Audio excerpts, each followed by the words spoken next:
球場の皆さん、こんにちは。 KEMIO ケミオです。ということで、みんな先週1週間は素敵なウィークを過ごせたかでしょうか。ケミオはね、この間ね、なんとね、アメリカで声をかけてくださった方がいたので、アメリカで声かけてもらえるなんてすごい嬉しくて、本当に出るもん出ちゃうよ、ちびってるよって言いたかったんだけど、それはまあ心に押さえといて、ありがとうございますっていうことをね、90度にしたの。そしたらなんか、隣にいたね、2人でいらっしゃったんだけど、隣にいた女性の方がね、うちのことをね、ご存知あげてなかったの。で、うちは一応セレブだけど、うちは下等なセレブなのね。だから、まあそんなのもう本当に申し訳ないと思ったから、その片方の方と一緒に写真撮って、ありがとねとか言って、ここに住んでるのみたいないろいろカンバセーションをしたのね。小さいスモールな会話をしたの。そしたらなんか片方の同じの方が、誰みたいな、この人誰みたいな言ってきて、待ってください。知らなくても大丈夫なんですけど、うちここにいますみたいな。うち見えてますかって、お姉さんコンタクト必要な冷蔵庫に私ありますけど、みたいな状況が続かされたの。それでなんかしたらお姉さんが、じゃあとりあえず有名なの撮ろうかなみたいなこと言い出して、お姉さん、私ここにいて、お姉さん心の声出ちゃってますけど、みたいな状況だったの。お姉さん心の声はしまわないと多分いつかね、頭ボーンって打たれちゃうよって思ったの。こういう体験がありました。皆さんならどう受け止めますか？ OK、ということで今日は何の動画をみんなとシェアアップするかというと、最近ね、なんかね、インスタの DM とかで、ケミオくん私バイトかとか、私ね、バイトが本当に辛くてっていう話をね、すごいたくさんね、なんか DM がいただくの。私バイトの相談教室ですかってぐらいね、いただくからね、今日は相談教室になってみようと思った。で、うちはね、一応高校生の時、だから大体3年前ぐらいは、マジでバイトしてたのもバイトをスタートしたのは大体高1ぐらいの時なんだけど、それは携帯が欲しかったから携帯を買ってもらえなかったので、自分でアルバイトするまで買いません、お母さんは買いません、泣いたままっていう状況が続かされるぐらい買われなかったの。それで自分で初めてアルバイトをして買ったんだけど、初めてバイトしたのはね、ドラッグストアでバイトしたの。で、ドラッグストアでバイトした時はすごい楽しかった。しかもうちね、最悪でね、面接とか何も知らなかったから、とりあえずさっせーみたいな感じで行くと思ってたの。こんにちはみたいな、私ここで働きたいんですけど、とりあえず私ってこんな感じですみたいな、高校行ってますみたいな状況をやれば合格できるのかなと思って、履歴書とかは分かってなかったの。てか分かってたんだけど、聞かれなかったから持ってかなかったら面接で、あれ履歴書はすいませんどこにありますかねって言って、左を見ても右を見てもないぞって思ったの。それでもうその面接の後にもう超落ち込んで、初めてのアルバイトの面接で超恥かいたみたいな、もう最悪、もう失敗に失敗を重ねて今の大失敗がありますっていう感じだったの。それでもう落ちたなと思ったら電話がかかってきて、明日から一緒に働きませんかって言われたので、嘘でしょ好きって思って、それで働き始めて、そこではね、大体6ヶ月ぐらい働いたの。うち高校1年生の時ってまだ声変わりとかしてなくて、毛深くもなかったの。今も毛深くないって言ったら毛深くないけど、それでなんか、だからレジとか立ってると、お姉さんすごい身長が高いですねとか、おばあちゃんおじいちゃんのお客さんが多かったんだけど、そういうこと言われてたのね。あと声が高いから、高校生の時ね、なんか日本語上手ですねって言われる回数がね、バカ多かったの。私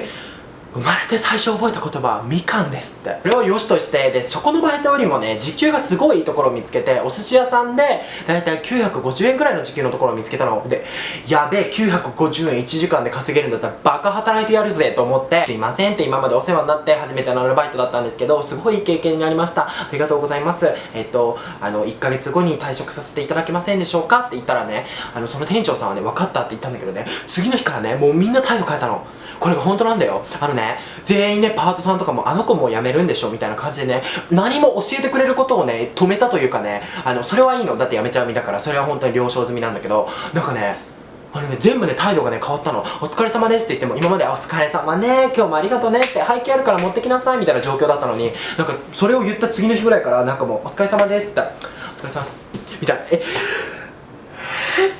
中学生の時にそんな女いたわって言いたかったんだけど、まあそれでなんか、まあこういうこともあるんだと思って人生の経験に積ませていただいて、で次寿司屋に行ったんだけど、寿司屋はマジで大変だった。うちね、こう見えて多分ホールに立つ分際だと思うんだけど、いらっしゃいませっていう感じの分際だと思うんだけど、違くて、うちはキッチンだったの。なんでかわかんないけど、多分身長がでかすぎるからと、あとなんか体がでかいから。その後に私は、ドーナツ屋さんで働いたのね。ドーナツ屋さんがね、マジでやばくて、私ね、働いた初日にね、台風の日だったの。で、台風の日で、うちの店ってね、駅前店とデパートの中のお店があって、デパートの中のお店のドーナツは、駅前店で作ったやつを台車でギーって持ってって、ポンってやるのね。で、台風の日に、私ドーナツ運ぶ係をやらせていただいたのね。台車で。それでもう台車で出た瞬間にすごい風が吹いてドーナツ全部吹き飛んだの。全部だよ。想像できる？バイトし始めて最初の週で台風の日に台車でドーナツ100個ぐらい持って全部飛ばされたの。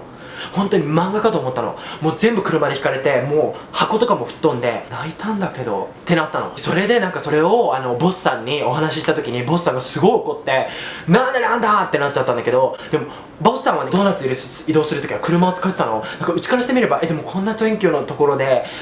なんで私には車使わせてもらえなかったんですかって言いたかったんだけど、でもお金をいただいてる身だから、雇われていただいてる身だからそんなこと言えなくて、とりあえずデスノートに名前を書いてたんだけど、今もなんとかやってるみたいだよ。それでね、なんかね、バイトの私の経験をね、ぐだぐだ話してもう耳に鼻くそほじくってるやつも多分いると思うんだけど、私が何が言いたいかっていうと、一言で言わせると、バイトから得た経験は何にもなかった。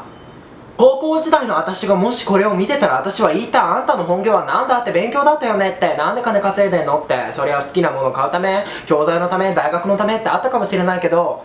バイトごときで悩んでんじゃねえよって私は言いたかった。あくまでもね、これはね、私の価値観だからね、あれなんだけど、確かにね、なんかちょっとあったかもしれない。例えばいろんな人と働く中で間のお金の計算のやり方とか、点呼とか、大きい声でいらっしゃいませいるとか、寿司をちゃんと握るとか、綺麗なやりとか、寿司屋で働いてたから。でもね、私今寿司握ってますかって聞いたら、握ってないんだよね。私今ラーメン食べてんの。てか焼きそば。こういう状況なんだよ、人生って。わかる？ OK、ということで、あなたに言いたい、そこの私にメッセージをくれたあなたたちに言いたいのは、先を考えよう。先をね。このバイトで稼いだお金、このバイトで培ったものを何でもいいけど、その先に使えるただの通過点だから、新幹線でいう大阪と東京の間の名古屋にしか過ぎないの。名古屋は大事な国だよ。名古屋はすごい素晴らしいとこ行ったことないけどね、いつも行きたいと思ってる。だからこうなの、分かった？ね、ご飯の食べ方ね、5万本の指に入るぐらい汚いってね、小さい頃から言われてんだよね。それで保育園の時ね、保護者呼ばれたんだよね。笑うよね。ご飯の汚いので保護者呼ばれるって事例ありますかって聞いたらないって言われると思うんですけど、ないだよね。 OK、 ということで、